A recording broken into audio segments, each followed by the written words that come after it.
रियासत महाराष्ट्र के जिले जलगांव में एक हामिला खातून और उसके अरकान खानदान चारशंबे की शाम रोनुमा दिलखराज हादसे में उस वक्त महफूज रह गए जब एम्बुलेंस के इंजन में आग लग गई और चंद मिनट बाद ऑक्सीजन सिलेंडर फट गया।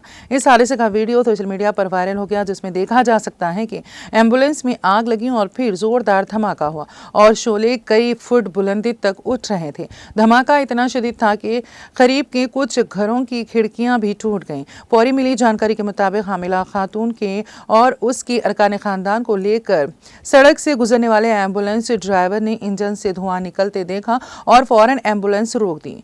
वो गाड़ी से उतरकर दूर चला गया। इसकी हिदायत पर अमल करते हुए हामिला खातून और इसका खानदान भी गाड़ी से उतर गया। एम्बुलेंस के इंजन में उस वक्त आग भड़क उठी जब सब लोग बाहर निकल चुके थे। इसके चंद मिनट बाद ही एम्बुलेंस में रखा ऑक्सीजन सिलेंडर फटने से ऑक्सीजन सिलेंडर धमाके से फट पड़ा।